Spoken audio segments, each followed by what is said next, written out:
Texas keeps growing and its water supply isn't keeping up. Outdated systems only add to the state's water challenges. And no one knows that better than rural communities throughout Central Texas, where aging infrastructure can leave residents without water. The KVUE Defenders continue tracking our state's water supply and its infrastructure challenges, and whether a $1 billion state water fund approved in the 2023 legislature has helped. Here's investigative reporter Jenny Lee. The pipe busted. Busted pipes are nothing new for Michelle Metcalf. Well, right here to begin with, down here. Evidence of the repair remains, but the water line break in March left Michelle and her Somerville neighbors without water for hours. We have 100 lots, and right now there's 79 people that's got water. Somerville is a small Travis County community near Oak Hill, off US 290 and RM 1826, a neighborhood where pipes break more often than they should. Oh my goodness, we had quite a bit leaks. Michelle remembers at least 7 in 2024, a few more in 2023, the same year her father told the KVUE Defenders. I'd say last year we've had 15 or 20. 79-year-old Warren Lockhart is the president of the High Valley Water Supply Corporation, the water provider for Somerville. His daughter works for the nonprofit water company as well. Both say its infrastructure is so old, Warren has to keep dozens of replacement parts on hand. Repairs are frequent with a water system that's been around since the 1970s, and it's falling apart. It's just the old pipes are just, slowly cracking. Aging water systems are a huge problem across Texas. They cause tremendous water loss and trigger boil water notices. The most recent state data shows Austin lost a little more than 7 billion gallons of water in 2023. That's enough drinking water to fill up Lake Austin, which holds around 7 billion gallons. Larger cities lost more.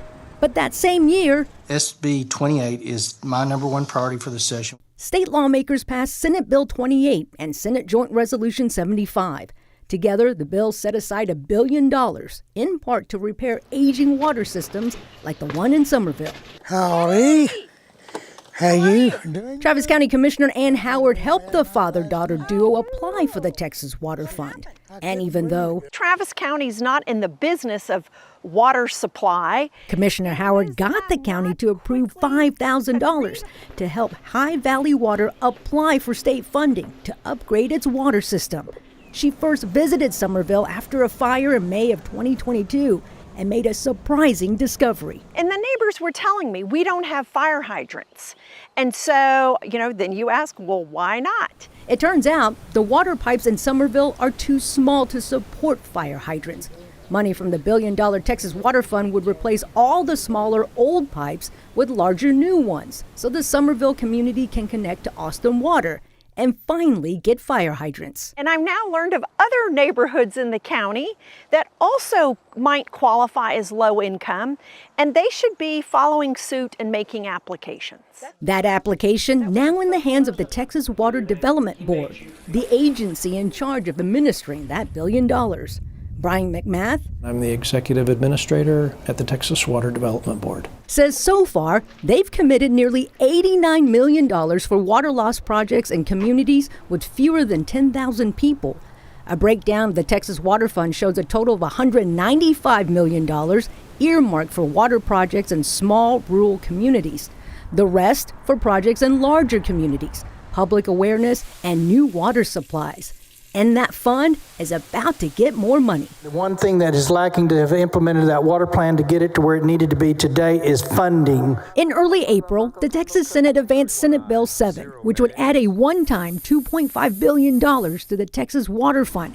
And Senate Joint Resolution 66 and House Joint Resolution 7 would add a permanent revenue stream of $1 billion. the fact that state leadership and the legislature is considering these type of generational investments in the water fund to help communities throughout the state for all of these various needs is remarkable. Still, McMath and other water experts say it will take at least $154 billion over the next few decades to address long-term water infrastructure issues. Critical because by 2070, the state population is expected to increase by more than 70% to 51.5 million people. from $29.7 million in 2020, according to the Texas Water Development Board. Oh, yeah. Be great if we did. Meantime, Warren and his daughter wait for state approval We're hoping to get enough money to cover all the pipes. so they can finally replace 800 feet of piping. Then we'll be able to do away with these water tanks back here. But the wait can take between a year and a half, leaving Warren wondering how many more leaks he'll have to fix. It could be 20 and it could be 0. For the KVUE Defenders, So we'll just have to wait and see. I'm Jenny Lee.